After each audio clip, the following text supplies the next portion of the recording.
Hello DC fans, welcome back to my channel Dastaan TV. DC से related कुछ updates हैं जिनके बारे में हम लोग बात करेंगे इस वीडियो में। और वीडियो शुरू करने से पहले मैं बता दूं, अगर आप चैनल को सपोर्ट करना चाहते हैं तो चैनल की मेंबरशिप ले सकते हैं जॉइन बटन पे क्लिक करके। चलिए डीसी अपडेट्स के बारे में बात करते हैं। तो सबसे पहले हम ऑलरेडी जानते हैं सुपरमैन मूवी को वार्नर ब्रदर्स ने कई सारे अवार्ड कंसिडरेशन के लिए सबमिट किया है, उसी में गोल्डन ग्लोब्स भी शामिल है। तो अपडेट निकल के आ रही है कि best motion picture, best actor और best supporting actor, best actress, कई सारी कैटेगरीज हैं जिसमें सुपरमैन को सबमिट किया गया है गोल्डन ग्लोब्स के लिए।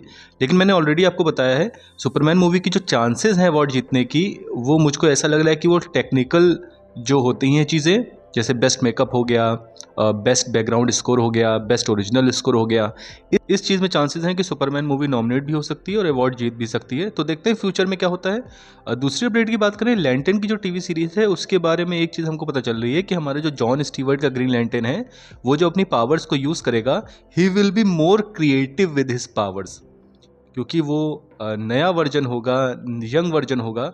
तो लोगों का ये कहना है कि शायद उसके दिमाग में थोड़ी सी क्रिएटिविटी ज़्यादा रहे, तो उसकी पावर्स जब वो यूज़ करेगा ग्रीन लैंटर्न रिंग्स की बैटल के दौरान, तो क्रिएटिविटी यूज़ करेगा। दूसरी तरफ हमारा जो हेल जॉर्डन का ग्रीन लैंटर्न होने वाला है, ही विल बी मोस्टली की चीज़ को जल्दी निपटाओ, और वो बड़े बड़े पंचेस को बिल्ड करके बैटल को जल्दी ख़त्म करने की कोशिश करेगा। ये निकल के आ रहा है खुद फिल्म मेकर्स की तरफ से जो लैंटर्न की टीवी सीरीज़ के हैं। तो क्योंकि आप जानते हैं लैंटर्न की जो पावर होती है ग्रीन लैंटर्न की, वो डिपेंड करता है कि उसकी क्रिएटिविटी कैसी है।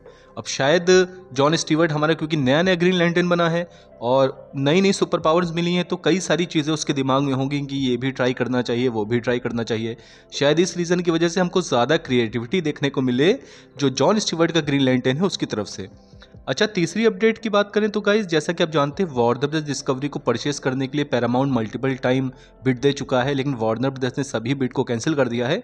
अब बहुत बड़ी अपडेट निकल के आ रही है सीएनबीसी की तरफ से कि शायद दिसंबर में ही ये क्लियर हो जाए कि वार्नर ब्रदर्स सेल करना चाहता है अपने आप को कि नहीं। यानी डेविड ज़स्लव खुद कंफर्म करके बता देंगे कि भैया वो कंपनी बेचना चाहते हैं या नहीं बेचना चाहते हैं। अगर वो कंपनी नहीं बेचना चाह रहे हैं तो हम ऑलरेडी जानते हैं अगले साल अप्रैल में वार्नर ब्रदर्स 2 पार्ट में स्प्लिट हो जाएगी। लेकिन एक बहुत इंटरेस्टिंग चीज़ निकल के आ रही है कि अगर वार्नर ब्रदर्स इस सेल के लिए, इस पूरी डील के लिए तैयार नहीं होता है, तो जैसा कि ऑलरेडी रिपोर्ट किया गया था कि पैरामाउंट स्काईडाइन दरअसल एक हॉस्टाइल टेक ओवर कर सकता है। यानी वो जाके शेयर होल्डर्स को पैसा एक तरीके से दे सकता है और उनको डील एक्सेप्ट करने पे मजबूर कर सकता है, जिस वजह से एक हॉस्टाइल टेक ओवर हो जाएगा पैरामाउंट स्काईडांस की तरफ से वार्नर ब्रदर्स डिस्कवरी का। तो गाइज, दिसंबर का मंथ बहुत ज़्यादा इंटरेस्टिंग होने वाला है, देखते हैं कि क्या होगा। हालांकि आपको ऑलरेडी पता होगा पैरामाउंट स्काईडांस ने ये बात कंफर्म कर दी थी कि अगर वो वार्नर ब्रदर्स डिस्कवरी को परचेस करते हैं तो जो फिलहाल उनका जो स्ट्रक्चर चल रहा है वो उसको चेंज नहीं करेंगे। यानी अगर पैरामाउंट स्काईडांस खरीद लेता है वार्नर ब्रदर्स डिस्कवरी को, तो 95% चांस है कि जेम्स गन ही डीसी स्टूडियोज़ के हेड रहेंगे। लेकिन फिर ये भी सुनने में आया था कि नेटफ्लिक्स भी परचेज करना चाह रहा है, लेकिन मेजॉरिटी ऑफ पब्लिक ये चाहती है कि नेटफ्लिक्स परचेज ना करे वार्नर ब्रदर्स को, क्योंकि आप जानते हैं नेटफ्लिक्स एक स्ट्रीमिंग कंपनी है, तो वो थिएट्रिकल रिलीज़ को बिल्कुल भी इंपॉर्टेंस नहीं देगी। तो जो डीसी के लिए एक बहुत ज़्यादा नेगेटिव चीज़ रहेगी।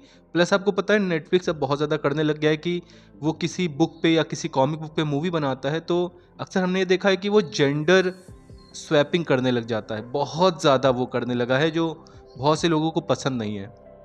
तो इसलिए बहुत से लोग चाहते हैं कि नेटफ्लिक्स परचेज ना करे वार्नर ब्रदर्स को।